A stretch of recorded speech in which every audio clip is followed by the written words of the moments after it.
Assalamualaikum warahmatullahi wabarakatuh. Alhamdulillah wassalatu wassalamu ala sayyidina Rasulillah wa alihi wa sahbihi wa man walah. Para habaib yang kami muliakan, para kiai, para ustadz yang kami hormati, para jamaah mujahadah Maulid 12 hari di Masjid Taufik. Alhamdulillah pada hari ini, di hari ketiga mujahadah Maulid 12 hari di Masjid Taufik telah kita nikmati bersama. Dan alhamdulillah hari Sabtu, hari Ahad, anak-anak banyak yang ikut. Nah, ini salah satu hal yang bagus. Jadi anak-anak mulai kecil harus sudah dikenalkan kepada Kanjeng Nabi SAW, supaya tidak terlalu kenal sama Ipin Upin radhiyallahu anhu. Jadi anak-anak kita harus diajak kalau Sabtu Ahad di majelis Maulid, ya, karena kalau selain Sabtu Ahad ada sekolah, ya. Nah, Sabtu Ahad ikut Maulidan supaya kita dapat cahaya Nabi SAW. Setiap majelis Maulid semacam ini cahaya Rasulullah tidak terhitung betapa besarnya, betapa banyaknya, dan semua yang hadir dapat bagian dari cahaya Nabi SAW. Maka insya Allah hati kita dan hati anak-anak kita terikat dengan beliau, punya connect dengan beliau, punya hubungan khusus dengan beliau. Allahumma salli ala Muhammad. Begitulah dulu sahabat-sahabat Nabi. Jadi sahabat-sahabat Nabi dulu, anak mereka itu belum kenal yang lain, dikenalkan dulu kepada Kanjeng Nabi. Allahumma salli ala Muhammad. Orang-orang salaf dulu berkata, kunna nata'arraf ala Rasulillah qabla ta'arrufina ala kulli syai'. Kata para salaf dulu, kita dulu masih kecil dikenalkan kepada Nabi dulu sebelum kenal yang lain. Allahumma shalli ala Muhammad. Waktu Rasulullah hijrah ke Madinah itu hampir setahun nggak ada perempuan yang melahirkan dari kaum muslimin, dari kaum muhajirin, nggak ada yang melahirkan anak. Sampai orang-orang Yahudi ngolok-ngolok, itu pengikutnya Muhammad tuh pada mandul tuh, nggak ada yang ngelahirin katanya. Kemudian Allah mentakdir salah satu perempuan melahirkan putranya, yaitu Sayyidatuna Asma binti Abi Bakar Siddiq, kakak Sayyidatuna Aisyah radhiyallahu anha. Itu melahirkan anak. Waktu lahirnya sang anak ini membantah suara orang-orang Yahudi yang mengatakan wanita-wanita muslimah itu mandul. Maka sahabat-sahabat gembira, Nabi ikut gembira juga. Allahumma shalli ala Muhammad. Dengan lahirnya si anak kecil ini. Anak kecil ini kemudian masih merah, baru lahir, langsung dibawa oleh ayahandanya, yaitu Zubair bin Awam, dibawa oleh Sayyidina Zubair di pangkuan Nabi SAW. Ya Rasulullah, ini anakku baru lahir. Rasulullah senang gembira dengan lahirnya bayi ini. Kemudian dikasih nama oleh Nabi Abdullah bin Zubair, ya, menjadi sahabat terkenal, sahabat hebat, ya, karena didoakan oleh Nabi dan yang memberi nama juga Nabi SAW. Dan begitulah sahabat-sahabat zaman dahulu. Jadi anak-anak itu didekatkan kepada Nabi, dikenalkan kepada Nabi sebelum kenal-kenal yang lain, ya. Dan ini adalah tugas kita orang tua, Bapak Ibu. Ayo anak-anak kita sebelum menjadi bulan-bulanan tontonan-tontonan yang merusak mereka, ajak anak-anak kita nonton majelis semacam ini. Berapa banyak orang yang soleh hadir di majelis ini, ya? Berapa banyak orang yang kita nggak kenal, dia hatinya nyambung ke Allah, ya? Berapa banyak orang-orang yang para habaib, para kiai yang bisa kita ajak anak kita ngelihat, ya.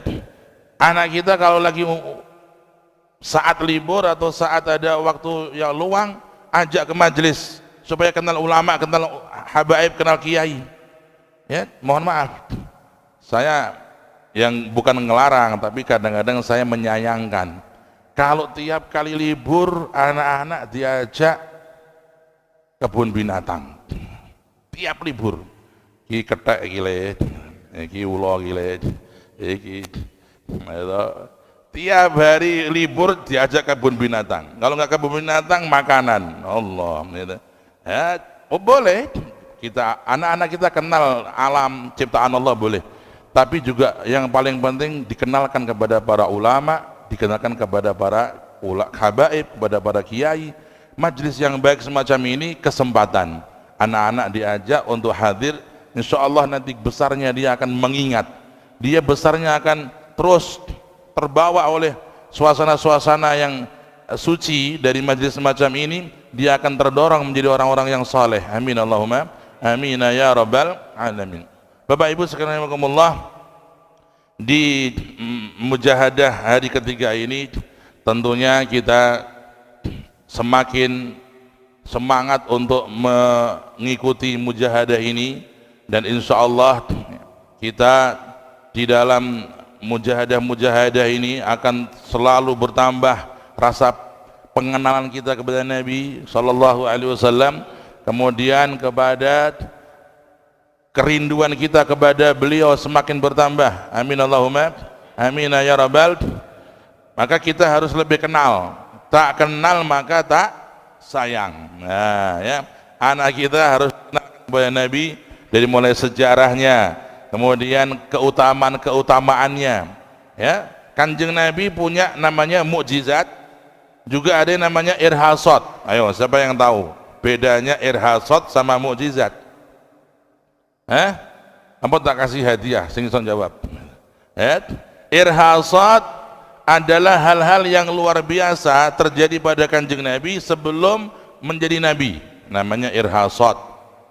Hal-hal yang luar biasa terjadi kepada Rasulullah, ya, sebelum beliau menjadi Nabi, yaitu sebelum 40 tahun. Ya, banyak sekali irhasot. Di masa kecil Nabi mengalami hal-hal yang aneh. Ya, beliau mengalami pembelahan dada. Allahumma sholli ala Muhammad. Ketika beliau di Taif, ya, sebuah kota yang indah, di Taif itu dingin seperti Bandungan, lebih dingin lagi. Ya, jenengan nek umrah saniki modelnya ono Taif ini, umrah Taif. Ya, jadi Taif itu dari kota Mekah kira-kira 120 kilo, 150 kilo. Kemudian di Taif itu kita bisa mengenang masa kecil Nabi. Allahumma sholli ala Muhammad. Ya, kula teng Taif niku masya Allah syahdu. Ya, kepinginnya tuh ingat Nabi tuh nangis. Masa kecil Nabi main di sana indah banget. Kotanya yang sejuk luar biasa. Rasulullah di Taif 2 tahun, nggak tanggung-tanggung. Ya, di masa kecilnya dirawat oleh Siti Halimah di Taif. Beliau bermain, beliau bersenang, senang mengenal alam, yang alam itu sendiri rindu kepada beliau sallallahu alaihi wasallam. Nah, itu Kanjeng Nabi dirawat oleh Siti Halimah bersama keluarganya. Siti Halimah cerita, ketika Rasulullah di masa kecilnya di kampung kami, di negeri kami, di rumah kami nggak ada yang namanya krisis. Semua urusan jadi gampang, semua urusan dimudahkan oleh Allah, rezeki mudah, kesehatan selalu memenuhi rumah tangga kami. Dirasakan itu oleh satu keluarga karena wujudnya Nabi Shallallahu Alaihi Wasallam di rumah tangga itu. Setelah 2 tahun ada satu kejadian, Kanjeng Nabi sedang bermain-main di belakang rumah, kemudian sang saudara perempuannya ini saudara sesusuan Nabi, siapa namanya? Wah, iki kok gak ada sing nyambung iki. Ya, Nabi punya saudara sesusuan namanya Syema, perempuan. Ya, Syema itu putrinya Halimah. Nah, Kanjeng Nabi disusui oleh Siti Halimah, berarti Nabi punya saudara sesusuan namanya Syema. Bahasa Arabnya Syema. Syema ini atau saudara-saudaranya yang kecil-kecil lari ke dalam. Ya ummah, Umi, tolong saudaraku, maksudnya Kanjeng Nabi. Maka Siti Halimah keluar rumah. Nabi Muhammad SAW ditemui sudah posisi berdiri, sudah nggak ada apa-apa. Apa yang terjadi, kata Siti Halimah? Mereka yang melihat tadi, ada 2 orang yang menangkap saudara saya ini, dibawa ke sana.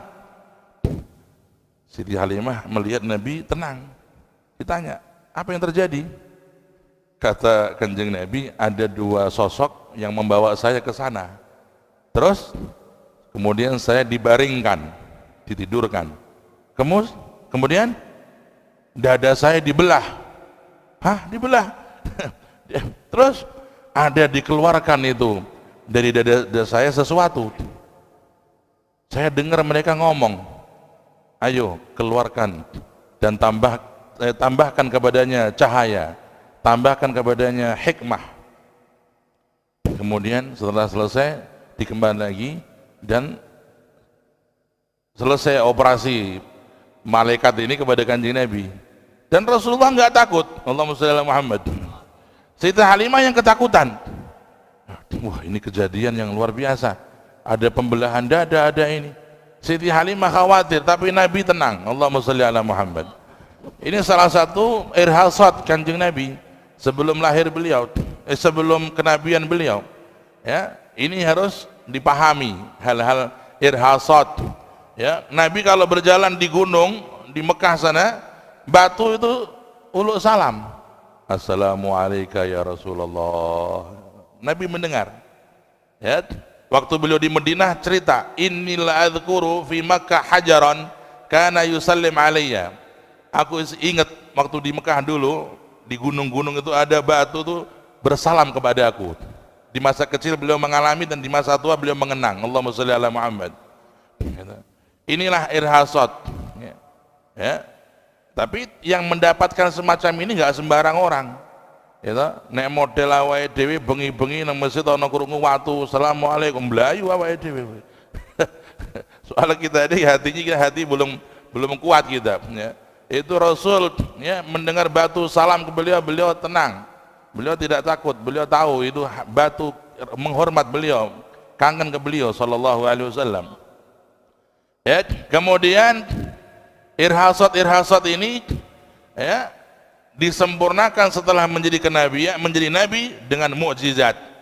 Nah, mukjizat adalah hal-hal luar biasa terjadi kepada Rasulullah saat beliau telah menjadi nabi. Allahumma shalli ala Muhammad. Nah, anak-anak kita Bapak Ibu dikenalkan kepada irhasat, kepada mukjizat supaya mereka tahu Kanjeng Nabi ini manusia luar biasa, manusia yang tidak bisa disamakan dengan manusia dan makhluk lainnya. Mau hal-hal yang ajaib, kalah itu yang namanya film-film apa itu, Spiderman itu, wah kecil itu. Spiderman itu kan ya film ya, hanya buatan. Kalau ini asli, Rasulullah bisa terbang ke 7 langit. Allahumma shalli ala Muhammad. Ya, Rasulullah ya, bisa berjalan dengan cepat dan kilat. Kanjeng Nabi punya mukjizat, megang makanan jadi banyak. Ada orang sakit dipegang sembuh, ada orang yang mati bisa hidup dengan mukjizatnya Nabi sallallahu alaihi wasallam. Ya. Jadi mengenal mukjizat Nabi luar biasa, akan menambah pengenalan anak-anak kita dan kita sendiri akan semakin mengenal keagungan Nabi sallallahu alaihi wasallam. Ya, maka ya, dipentingkan untuk bagaimana anak-anak kita mengenal mukjizat Nabi. Jangan sampai anak kita kecil-kecil sudah diajari bab peperangannya Kanjeng Nabi. Wah, ya, salah. Ya, anak kecil ketika kita akan kenalkan tentang Nabi, dikenalkan itu tentang akhlaknya, sifatnya, mukjizatnya, tentang irhasatnya dengan hal-hal luar biasa pada diri Nabi.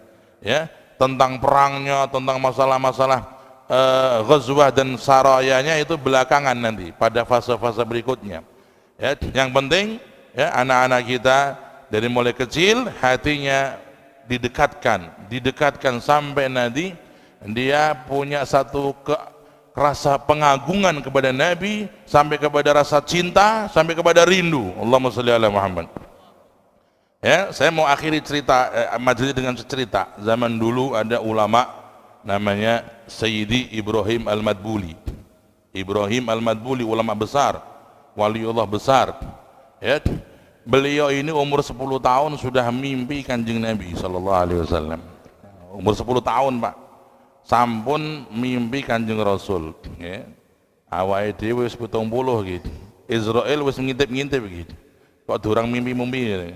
Ya, ya, orang itu kalau umur segitu belum mimpi Nabi itu harus prihatin tuh, ya, menangis, sholawat yang banyak supaya ya dapat nikmat ini. Karena orang mimpi Nabi ini salah satu bisyarah dia meninggalnya husnul khatimah. Orang yang mimpi Nabi itu meninggalnya husnul khatimah sallallahu alaihi Muhammad.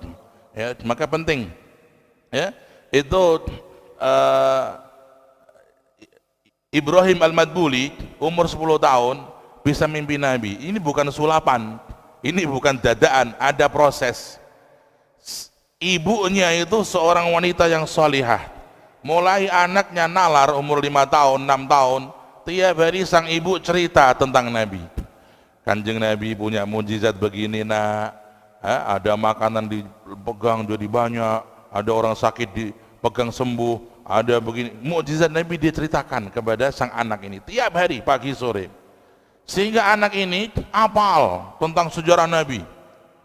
Ya, setahun, 2 tahun dia betul-betul kaya bibliotek akalnya itu dengan sejarah Rasul dan mukjizat Rasul dan hal-hal luar biasa pada diri Rasul, sehingga dia suatu ketika bertanya kepada uminya, "Hai Umi, yang Umi ceritakan tentang Nabi ini begitu menarik, tapi sayang gak bisa ketemu, kan sudah wafat Rasulullah itu."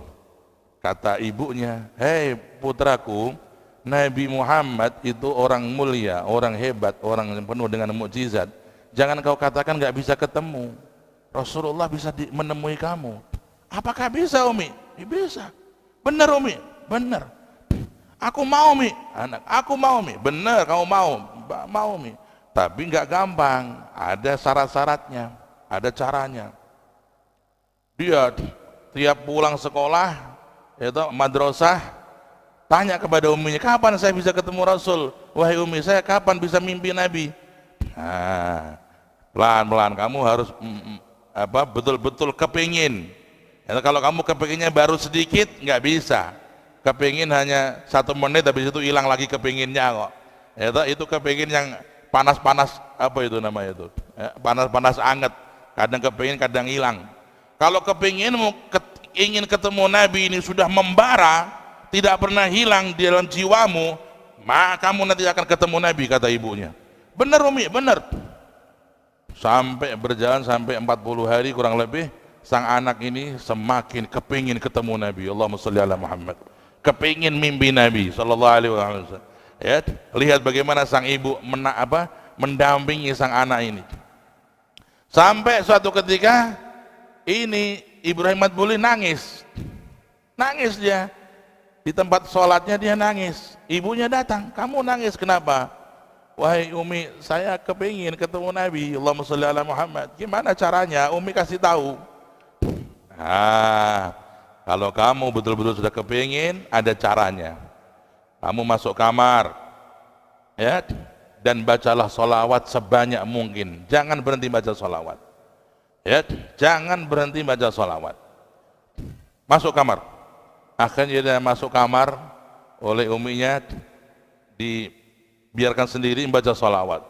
Sholawat. Dipahamkan oleh ibunya, orang yang bersolawat itu dicintai Rasulullah, yang bersolawat itu rohnya Rasulullah hadir bersama dia. Terusnya sampai zuhur, sholat. Dia bilang, "Wahai Umi, belum ketemu." Ya terus sabar. Orang punya kemauan yang hebat itu harus sabar. Berjalan habis sholat zuhur, makan, kemudian baca sholawat lagi. Terus berhari-hari, sampai suatu ketika malam-malam si sang putra ini Ibrahim Al-Madbuli, malam-malam dia habis isya masuk kamar baca sholawat.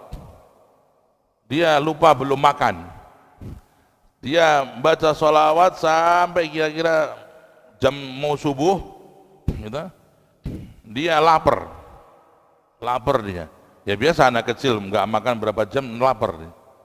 Dia nangis ke uminya, Umi, jam 3 malam. "Mi, aku lapar, makan mie. Uminya bilang, "Wahai putraku, kalau kamu bisa nangis gara-gara kepingin makan karena kamu lapar, kamu akan ketemu Rasulullah. Kalau kamu kangen Rasulullah sampai kamu nangis. Kalau kamu kangen sama Nabi sampai kamu nangis, berarti kamu bisa ketemu Nabi. Sekarang kamu kepingin makan atau kepingin ketemu Nabi?" Dia diam. Kalau lapar masih bisa ditahan, insya Allah aku mau baca sholawat lagi. Masuk ke kamar, nggak jadi makan dia baca sholawat lagi. Fahasolatir ru'ya. ya, dapat kemuliaan mimpi Nabi sallallahu alaihi wasallam, ya, dia sholat malam kemudian baca sholawat tertidur dapat mimpi Nabi sallallahu alaihi wasallam. Pagi-pagi dia kasih bisyarah uminya, wahai umi, alhamdulillah tadi malam aku sudah ketemu Rasulullah sallallahu alaihi wasallam dalam mimpi, wahai umi. Terima kasih umi atas bimbingannya. Yafrah, senang hatinya terbang ke Madinah bertemu Nabi sallallahu alaihi wasallam. Tapi ibunya enggak berhenti di situ. Wahai putraku, apa yang kamu dapatkan itu nikmat yang besar. Orang mimpi Rasulullah itu harus melalui sekian tingkatan dan sekian derajat kewalian. Ya, tapi umi kasih semangat kamu. Ya, di dalam derajat-derajat kewalian, mimpi Nabi itu masih derajat yang sederhana, enggak istimewa, kata ibunya. Enggak istimewa, Mi, gimana? Ada derajat yang paling istimewa, yaitu berjumpa Nabi dalam keadaan terjaga. Allahumma sholli ala Muhammad. Yani engkau terjaga melihat ruhaniyah Nabi. Allahumma sholli ala Muhammad. Ini adalah makom tertinggi, ru'yatun Nabi yaqadhatan. Kalau kamu kepingin menjadi orang hebat, kejarlah makom ini, ru'yatun Nabi yaqadhah, melihat Nabi, berjumpa Nabi dalam kondisi terjaga. Begitulah seorang ibu, ya, seorang murabbiyah, ya, yang mengajak anaknya untuk terikat dengan Rasul, untuk batinnya hidup itu merindukan Rasul, sampai di umur 10 tahun sudah mimpi Nabi sallallahu alaihi wasallam. Ya, dan ini sekaligus kula niku nate untuk ijazah niki sholawat, termasuk sholawat yang penuh barokah. Ya, saya dapat ijazah ini pertama dari guru kita Al Habib Ahmad Al Bahar di PT almarhum. Ya, beliau waktu saya sowani, saya kasih ijazah sholawat ini. Ya, ini para habaib banyak yang rawuh. Habib Ahmad Al Bahar kasih sholawat ini. Kemudian saya dapat juga sholawat yang sama dari guru mulia Al Habib Zain di Madinah. Ya, beliau kasih sholawat ini, sholawat Masya Allah, namanya sholawat madbuliyah, sholawat semua hajat dan termasuk sholawat yang mendunia. Ya, bersama-sama, Allahumma inni as'aluka bika an tusalliya wa tusallimat ala sayyidina Muhammadin wa ala sairil anbiya wal mursalin wa alihim wa sahbihim ajma'in wa an taghfira li ma madha wa an tahfadhani fi ma baqi. Ini dikenal dengan nama sholawat madbuliyah. Ya, Allahumma inni as'aluka bika, ya Allah aku mohon kepadamu dengan keagungan zatmu, antusalliya wa tusallim, agar kau bersolawat dan bersalam kepada Nabi Muhammad dan kepada semua Nabi dan semua Rasul dan keluarga mereka dan sahabat mereka, dan agar kau ampuni untukku semua yang berlalu, dan agar engkau jaga aku di masa yang akan datang. Ini sholawat luar biasa, ya, diamalkan kalau bisa walaupun 10 kali baca. Oke, mun apal tuh kan? Ayo nonton nih pokoknya. Iki apa jenenge Al Izzah apa Al Taufik? Al Taufik ada, ya tak? Apa? Al Taufik apa namanya? Al Taufik, Masjid Al Taufik, ya tak? Al Izzah ditonton lagi ditulis. Ya tak? Ini sholawat, ya tak? Saya ijazah kepada jenengan semuanya dari guru-guru kami, dibaca 10 kali paling sedikit. Banyaknya enggak ada hitungan, monggo. Dan semua hajat, semua urusan beres. Insyaallah Allah kasih kita berkah Rasul sallallahu alaihi wasallam. Ya, demikian para habaib, para kiai, mohon maaf ya, insyaallah ya masih berlanjut. Semangat, semangat, semangat. Allahumma sholli ala Muhammad, sallu ala Muhammad, sallu ala Rasul Muhammad. Assalamualaikum warahmatullahi wabarakatuh.